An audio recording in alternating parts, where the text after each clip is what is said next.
Hi there, I'm Dr. Calhoun, and welcome back to Loop Hero.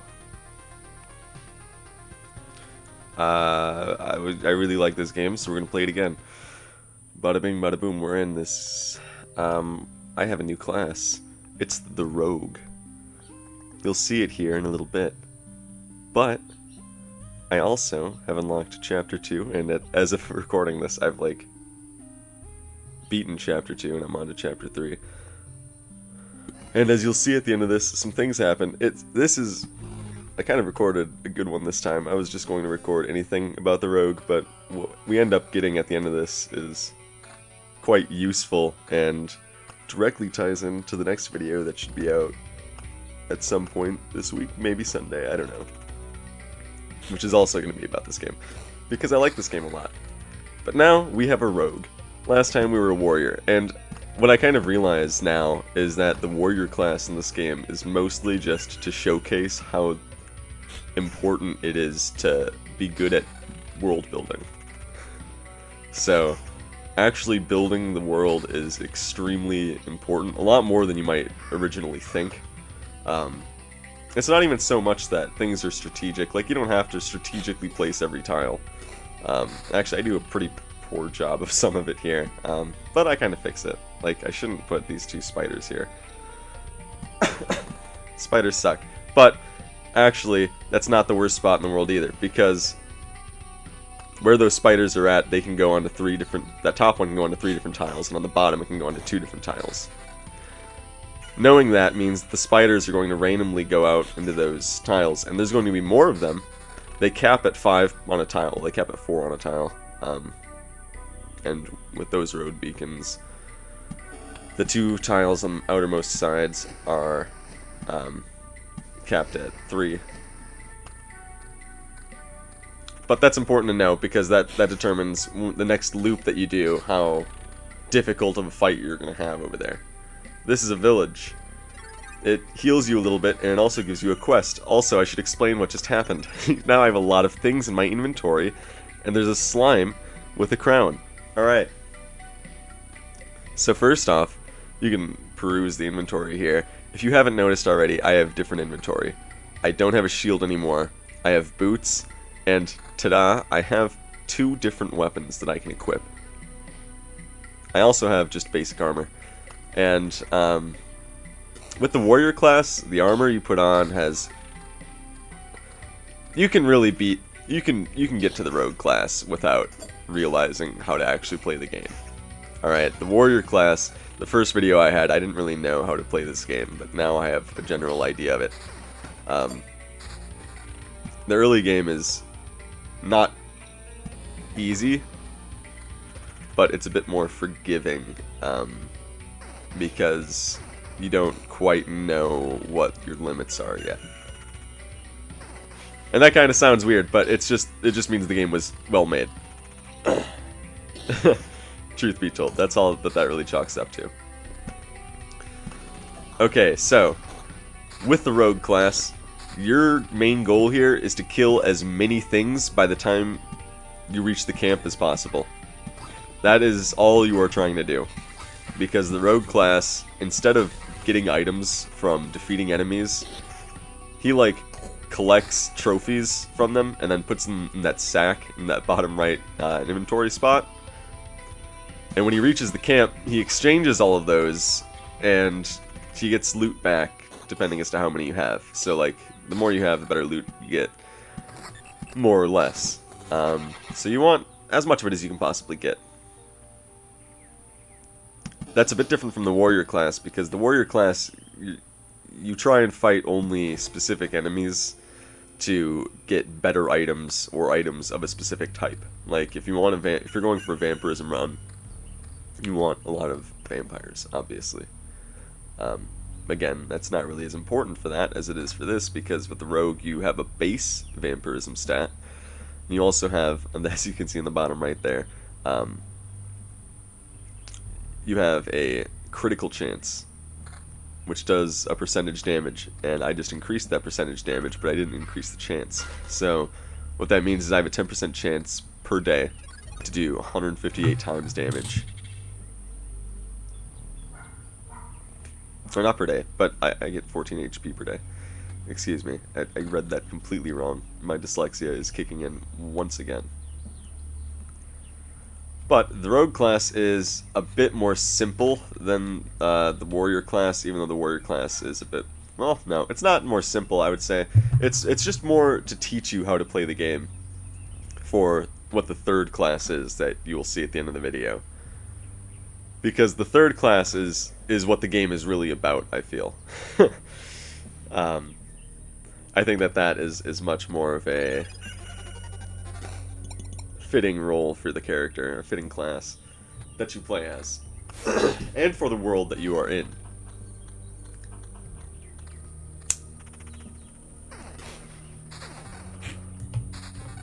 So we're killing spiders, we're building the world.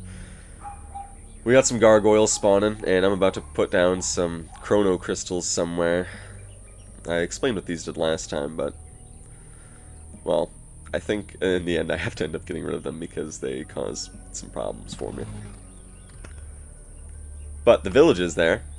You can see now that next to one of the villages on top there's this thing called a bandit camp. And I think I might have hovered over what I did already, but essentially that summons bandits, and they prefer to be by villages. That is spawned when you have 2 villages, and the villages themselves give quests. So, like that slime on the right there, that one that has a crown on it now, that's a quest slime. And essentially what that means is once I kill it, I'll gain lots of experience, which is something that we didn't have before. We didn't have experience in the last video because I hadn't unlocked the thing I needed to obtain it. And now I do. So now we get, as you'll see here, levels and stuff. And with those levels we gain traits. Oop, there it is. Speak of the devil. I don't mind the ghost I just killed. And what do these traits do? You can read for yourself. There's a bunch of them, and each class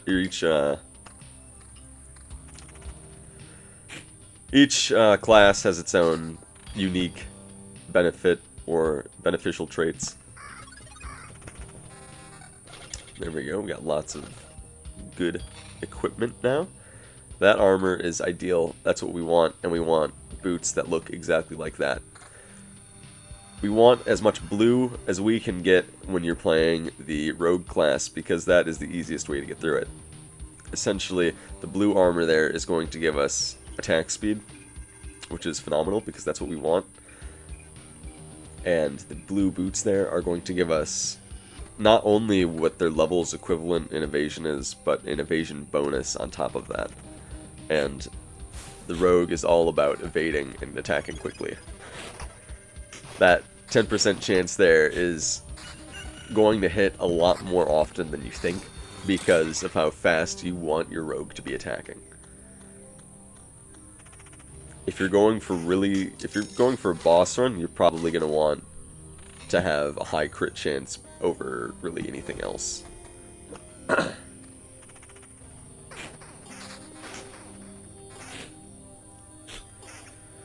However, this game is very luck-based, so you need to be able to think on your feet and sometimes get rid of armor that is really good for armor that is going to change your class slightly, and you'll need to be able to think about how or what that even means to you.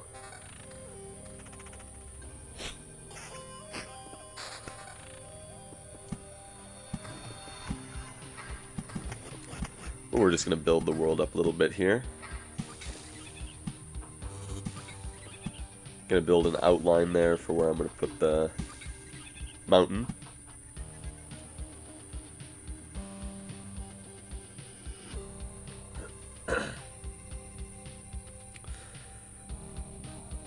Now, I hate goblins with a passion in this game, but I don't think at this point I got rid of them. I think I might get rid of them later though, because I usually end up getting rid of the goblins, because goblins suck.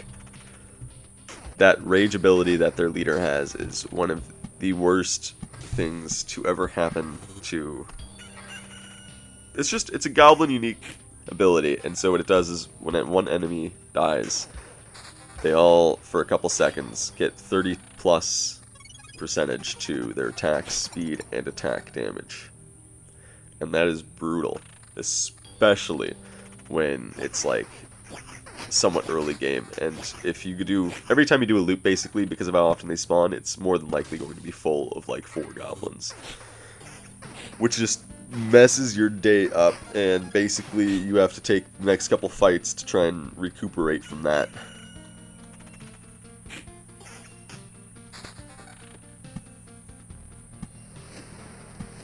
The wheat fields there, they spawn scarecrows. Scarecrows suck because they have a attack that attacks all of your units, or everything on your side of the field, and it also does a lot of damage,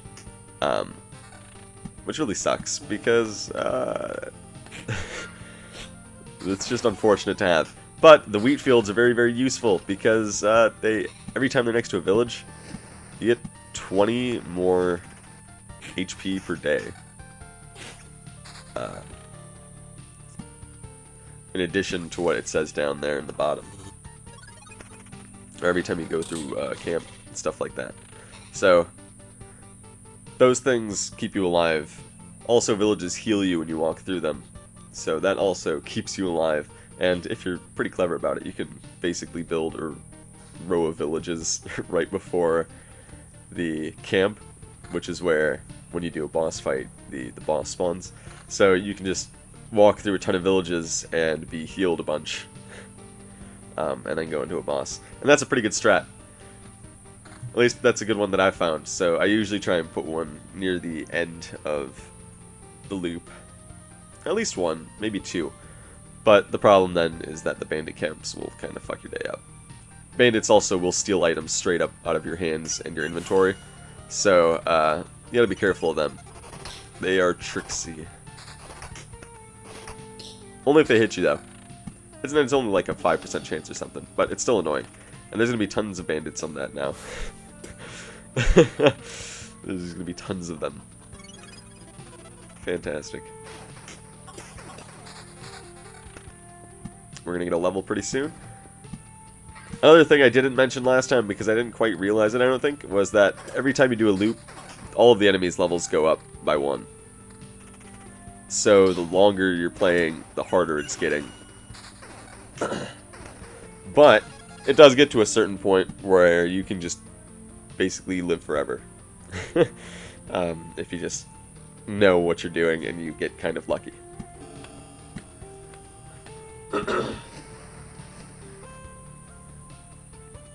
Tons of villages on this one. I was just villaging it up. There's a level. Fantastic. What do we got?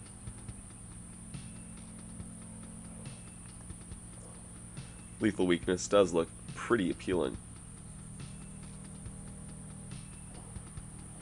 But Master of Fencing is probably one of the best ones. So I think I take that one.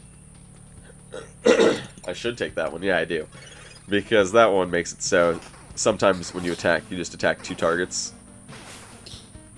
So that's super beneficial, as you might imagine, when you come up against like a ton of enemies that are very hard.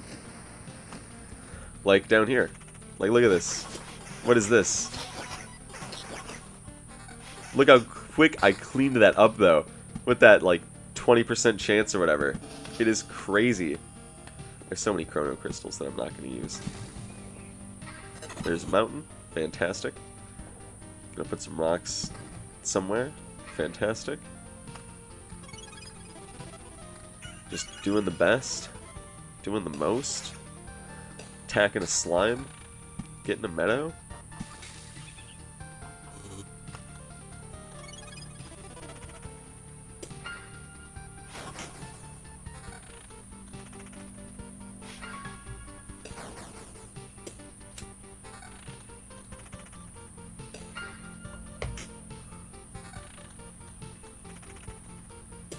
Bam, quest gargoyle. Gargoyles are pretty difficult. Since I'm on level 1 right now, not many of the enemies have abilities. Really right now in this one, only the goblin leader, I think, has an ability. But when you get to level 2, everything starts gaining abilities that are befitting what they are. So like, every goblin has rage. And gargoyles are immune to most damage unless they are attacking. So there's a lot there's a lot more going on. There's a lot more to think about. But these early levels, I think level 1 is amazing at really teaching you the basics of the game. And I think this rogue playthrough does a pretty good job too. See, that is slightly better than what I have by 1 evasion point, and that makes it worth putting on, because better equipment, you know? I don't really need that much defense compared to the attack speed bonus, so I equip that immediately. Got some more rocks and stuff. Another bandit camp. Wow. Goodbye.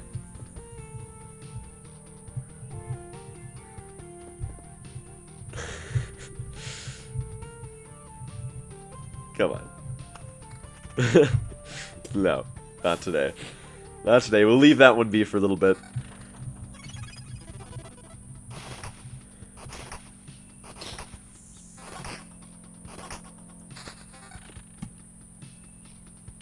Put some road lanterns up. These road lanterns will save your life.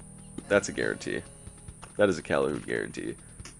These road lanterns have saved me from dying many times, because they just lower the amount of enemies, and that is super beneficial when you aren't doing too well, because 1 or 2 things isn't that bad to fight against, but like 3 or 4 can sometimes start to really kill you, you know, like sometimes that's just a little bit too much. It's just a little bit too... I'm not pro enough for that. Not yet, at least.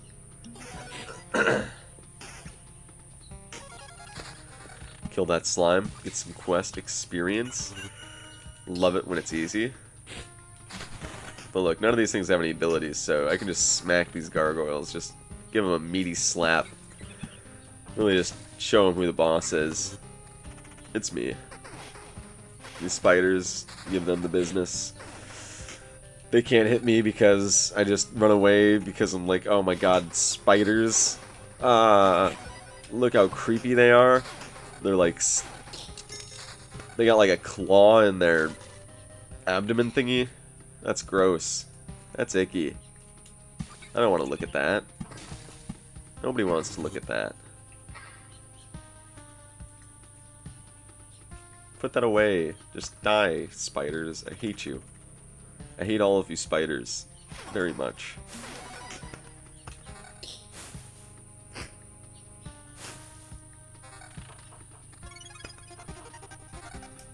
Oh look. They gave me some boots. But they're worse than what I have, so I'm not going to equip them. Boots are to help you evade. If that's what the boots are for, then why would you use any boots that don't give you more evasion? I don't care about my defense when the boots are there to make me evade. Look, that armor, that's the blue armor, that's what we want. It gives us attack speed, but it's slightly less for some reason. But that's okay, we need more beefiness, so we'll equip it anyways. Look at that. We'll just slap this scarecrow. Just chunk it away. There we go, chunk at it. Get a weapon that's worse than what we have, because, you know, that's worth holding on to.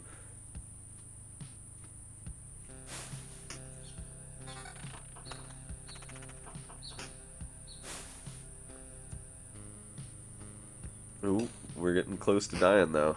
We're not looking too hot. Some boots that, you know, I might equip those in some situations. Like, those are ones I would hold on to, because I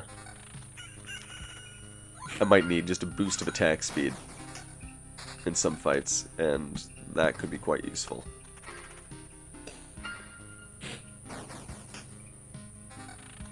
But I mean, a rogue is all about it quickly just going at somebody. It's just about quick attacks, so... You know, I probably, if I was thinking really well about this, I would run away right now. Because this is I don't know, man. The rogue is so appealing to play, though. Like, the rogue, you don't want to, like, run away ever, because it's like, you get so much loot when you pass the camp that it's like, man, I could do another level. I could do another run with this loot, right? Like, this is good enough loot, yeah. And like, what about the rewards when I get back? Even though I think I've capped on rewards right now. For this level, because each level you can like cap on how much stuff you can bring back. I didn't realize that at the time though. So I think you can only get 30 back in level 1, and we're at 30 items in the pack. So this is all useless basically, but it's like you want to keep playing. You just want to see how far you can go. Like, can I do another loop? Am I strong enough to take another loop? It's so appealing to see. It's like, because you're not in control at all. It's just like, did I think this through well enough? Is my stats, like, are they boosted properly? Am I gonna die if I do another loop?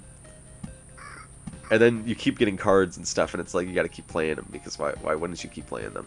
We're gonna get rid of them. Yeah, we were gonna get rid of the goblins. I wasn't gonna mess with the goblins. I don't have enough HP to be messing with goblins.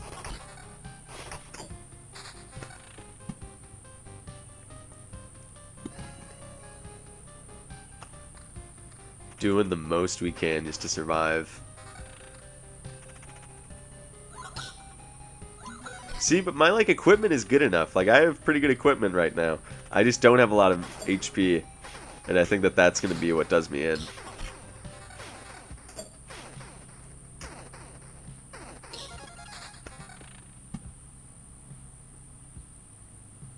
Maybe, though. We'll see. I honestly can't remember how this goes. This was, like, the other day. I have played a lot since then, and I don't really remember much about this run. I just remember what we got at the end of it. Well, what I got at the end of it.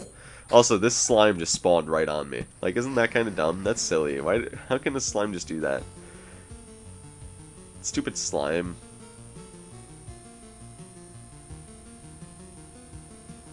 I'm thinking about what to do. Do I retreat? Do I take him on? I take him on. Let's go. Let's go. I gain a trait. What's the trait? Child of the Forest. That one is amazing. I love that. That ability makes it so 75% of the time a rat wolf will just spawn on your side of the field and it will like aid you in battle. So it's like just sometimes you have a dog companion. Also, this is now a quest scarecrow, which means it has 200 times. See, and the rat wolf's already dead because they're scarecrows. And now I'm dead.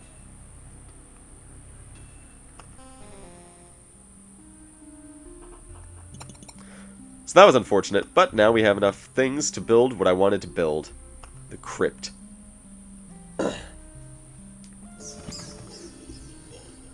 Oh, you're interested too, no? Not everybody appreciates. Not everybody understands. The people can serve you, not just with their voices, but with their bones, swords, bows. And they are not evil if you're not afraid. Yeah, you're right. I only need to raise my hand and... Wait, I've never done anything like this before. If I remember correctly. The craft teaches itself, often through books or words, but it taught you through walls and stones. Unusual. And that unlocks us with my favorite class. The Necromancer. And we're going to unequip those because I don't like them. Bada bing, bada boom. And to see what they do, you'll have to wait until next week. But, yeah, I recorded my first run with the Necromancer, so it takes place immediately after this one. Because, like, obviously, I just unlocked the new class, which is, like... Obviously, I'm going to play the new class immediately. So, I break this up for you. I'm going to leave you off with that kind of, like, teasiness there. I hope you guys enjoyed this, though. I enjoyed playing it, and I have enjoyed talking over it. But that is the Rogue class in Loop Hero. I really like the Rogue class. It's actually, I like it a lot more than the Warrior. The Warrior is probably my least favorite class, and honestly, now that I have other classes to compare it to, I see how basic it is. And that's fine. It's a good way to teach you some of the basics of the game, and the basics of the game are all about the world building, really. So it's there to provide a way for you to just learn how to play this game, because this game is a little bit more intense than it seems. But the Rogue is a good way to really tie in and nail down the specifics of how class structuring works and how the equipment works. And even how enemy placement works. So, with that, I'm going to leave you guys off. I hope you guys enjoyed. I will see you next time. Bye-bye.